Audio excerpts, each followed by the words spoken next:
Hi, இன்னைக்கு என்ன பார்க்க போகிறோம்னா மினி டேப்பில் எப்படி எஸ்பிசி யூஸ் பண்ணுறது. எஸ்பிசி ஸ்டாட்டிக்காக ப்ராசஸ் கண்ட்ரோல்.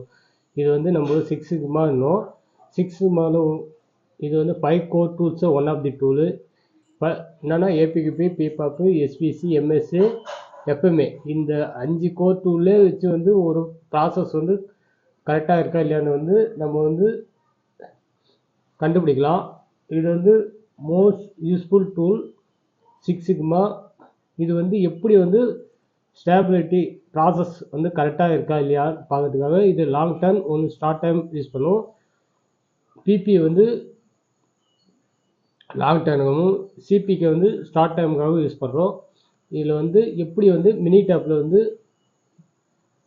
டேட்டா இன்புட் கொடுக்குறதா பார்க்க போகிறோம் இந்த வீடியோவில். இப்போ என்ன பண்ணுங்க, ஃபஸ்ட்டு மினி டேப் ஓப்பன் பண்ணிங்க. இந்த ஸ்டாட்டிக் இல்லை, ஸ்டாட்டிக் கிளிக் பண்ணிங்க. ஸ்டாட்டிக் கிளிக் பண்ணிட்டு இல்லையா run chart, Pareto, cause of diagram, 6 sigma, இப்போ கேபிலிட்டி 6 பேக்ஸ் இருக்குல்ல அது கிளிக் பண்ணுங்கள். 6 பேக் நார்மல் ஸ்டடி கிளிக் பண்ணிட்டு C1 C2 இல்லை actual lower spec upper spec கொடுத்து ஓகே கொடுத்தீங்கன்னா போதும். இப்போது ரிப்போர்ட் ஜென்ரேட் ஆகிடும். இது நம்ம ரைட் கிளிக் பண்ணி பிபிடிக்கு சென்ட் பண்ணிக்கலாம். நம்மளுக்கு வேர்டில் வேணா வேர்டு, பிபிடி வேணா பவர் பாயிண்ட் வேணா பவர் பாயிண்ட்டு, எது வேணா சென்ட் பண்ணிக்கலாம். ஓகே ஃப்ரெண்ட்ஸ், இந்த வீடியோ பிடிச்சா கமெண்ட் பண்ணுங்கள், லைக் பண்ணுங்கள், ஷேர் பண்ணுங்கள். தேங்க்ஸ் ஃபார் வாட்சிங்.